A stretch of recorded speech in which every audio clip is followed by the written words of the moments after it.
مەلا عەبدولکەریمی مودەڕیس ئەدیبە مێزر سپێکەی کورد لەبەر پیری سەری خۆی نەدەگرت، بەڵام لە عیشقی کارەکەی وەک منداڵێک تازە پێی دەگرت. چەشنی مەحوی کە دەیفەرموو لەبەر پیری سرم خۆی ناگرێت و تازە پێدەگرم، چەشنی نالی جوڵەی دەکرد و مەزنترین پەیڤەکانی بە لەفزی بچووک دەوت. مودەڕیس مەلا کوردەکەی بەغداد، ئەدیبەکەی مزگەوتی شێخ عەبدولقادری گەیلانی. عەبدولکەریم محەممەد فەتاح سلێمان مودەڕیس ناسراو بە مەلا عەبدولکەریمی مودەڕیس. ساڵی لەدایکبوونی ڕاوبۆچوونی جیاوازی لەسەرە و ئاماژە بە 3 ساڵ دەکرێت بۆ لەدایکبوونی. ساڵەکانی 1899 1901 1903 هەر بۆ چوونێک کۆمەڵێک بەڵگە بۆ لەدایکبوونەکەی دێنێتەوە و پەسەندی ساڵێک دەکات. مەلا عەبدولکەریمی مودەڕیس لە دایکبووی گوندی کوێرەگوێزی مەریوانە، لە بنەڕەتدا خەڵکی سەید سادقە و سەربەهۆزی قازیە، بەڵام با بۆچوونی محەممەدی مەلاکەریم کە دەکاتە کوڕی مودەڕیس باپیرانی بەهۆی کێشە لە پێدەشتەکانی سەید سادقەوە ڕوویان کردۆتە تەکیەی خوڕماڵ، دواتر بەرەو ڕۆژەڵات لەوێ لە لادەیەکی مەریوان نیشتەجێ بوون. دوای گەڕانەوەی مەلا عەبدولکەریم ڕوو دەکاتە بیارە لە ناوچەی هەورامان، چونکە لەو کاتەدا بیارە ناوەندێکی گەورەی فێرکردنی ئاینی بووە و خەڵک لە تەواوی ناوچەکانەوە ڕوویان تێکردووە. ساڵی 1924 ئیجازەی مەلایەتی وەردەگرێت و دواتر دەچێتە گوندی نێرگسەجار و لەوێ دەست دەکات باوتنەوەی وانە و یەکەم ژیانی هاوسەرگیریش لەوێ پێک دێنێت. ئازاد کەمەری کێوی هەورامان، شڕە خۆجەکان لەگەل ئاسمان، جێگەی پەنایە بۆ ڕۆژی دامان، ماوای هانایە لە بۆ داماوان، خەور و حرمەتی فەرزە لە سەرمان. ئەڕوانێ بەسەر خاک بابانە، نازرە بەسەر گزار دڵانە، وێنەی پاڵەوان لەسەر مەیدانە، خۆی نیشان ئەیا لە ڕووی جیهانە، پێی لەسەر عەرزە و سەری لە کەیوان، وماوەتەوە بەتوول زەمان، ڕاگیری شێوەی تاز زمان، مەڵبەنی ئەمن و ئاسایش بۆمان، ڕاگری وەفا و ئیمان و پەیمان، ڕاگری سنوور ساگری سامان. دواتر مەلا عەبدولکەریمی مودەڕیس ڕوو دەکاتە شاری سلێمانی. ساڵی 1951 دەبێتە ئیمام و پێشنوێژ خوێن لە مزگەوتی حاجیحان.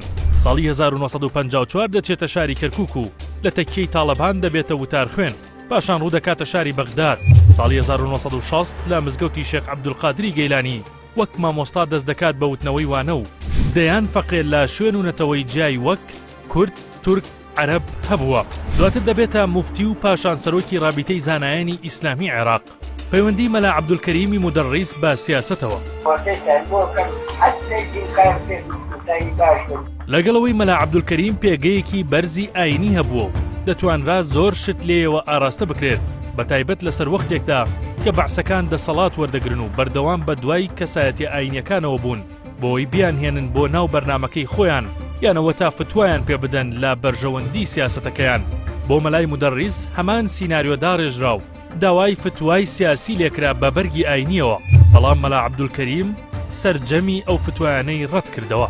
بە پێی هەندێک سەرچاوە سەرۆکۆماری عێراق سەدام حوسێن چاوی بە مەلا عەبدولکەریم دەکەوێت و لەو کۆبوونەوەیەدا پێی دەڵێت کوردەکان حەزیان بە زانای گەورە نایەت و دژی زاناکانیانن، بۆیە تۆ لەوێت جێگەت نەبووتەوە و هاتووی بۆ عێراق. مەلا عەبدولکەریم ئەو قسەیە وەک تانەدان دەبینێت و بە سەدام دەڵێت من فەقەی مەلا و زاناکانی کوردم.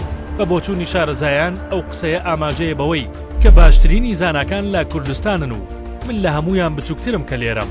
ئەمە وەڵامێکە لە ئەندازەی تانەدانەکە گەورەترە. دواتر لەلایەن سەرکردایەتی بەعز داوای لێکرا بۆ فتوا دژی سەرۆکی لیبیای ئەو کات قەزافی و بە کافردانانی، بەڵام ئەو فتوایە لە ژێر ناوی ئەوەی من زانیاریم نییە دەربارەی و تەنها لە شاشەوە بینیمە و شتەکانیم نەخوێندوتەوە ڕەت دەکاتەوە. پێگەی مەلای مودەڕیس لە ناو عالمی ئیسلامی و بە تایبەت عێراق بە جۆرێک بوو کە محەممەدی کوڕی مەلاکەریم دەڵێت بۆ قورسایی بەخشین بەو فتوایانەی کەسایەتی ئاینەکان دەریان دەکرد بەبێ ئاگادارکردنەوەی مودەڕیس ئیمزای ئەویان دەخستە سەرپەڕەکان. پەیوەندی مەلا عەبدولکەریم بە ئەدەبیاتەوە. لێکۆڵەرانی بواری ئەدەبیات کتێبەکانی مودەڕیسدا بەش دەکەن بەسەر دوو لایەن، یەکەم ئاینی، دووەم ئەدەبی. کەسێتی مەلا عەبدولکەریم بە جیاواز لە ئاین لە بوار و کایی ئەدەبیاتدا کە لێنێکی گەورەی لە ناو ئەدەبیات و بەتایبەت شعری کلاسیک پڕ کردبووەوە لە ڕێگەی تەفسیرکردن و شرۆڤەکانیەوە.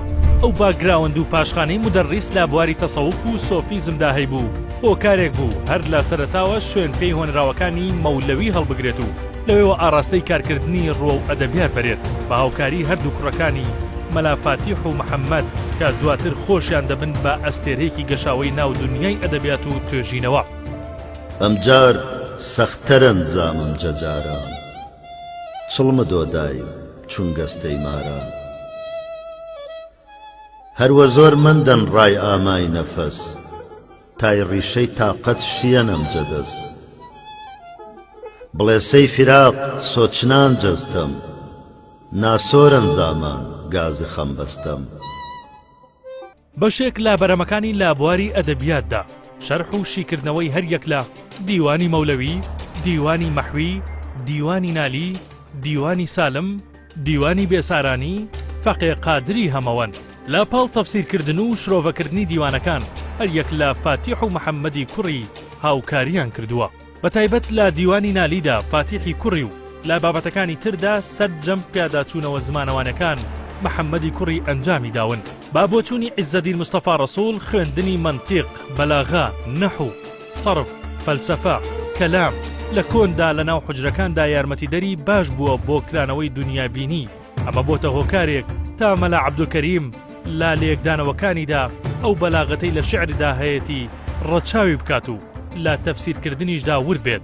ئەو بیکراوەی مودەڕیس بەڕادەیەک بوو کە بتوانێت خەریکی شعری کلاسیک بێت لە کاتێکدا بەشێک لە شعرەکان لە پاڵ شعری ئاینی باسی جوانی، ئافرەت، خۆشەویستی و چەند بوارێکی تری دەگرتە خۆ کە بۆ کاتە کارێکی گەورە بوو کە مەلا عەبدولکەریم ئەنجامی دا.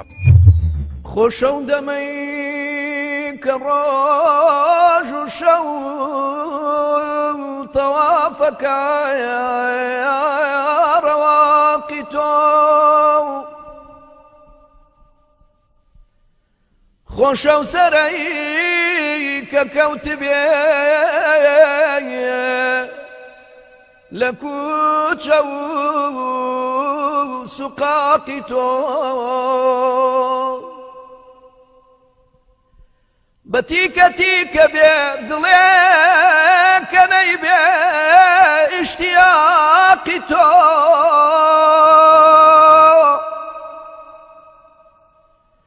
حياتي من وصالي تو مماتي من فراقي تو بلي بري خيالي تو علايا جشيت هاركايا.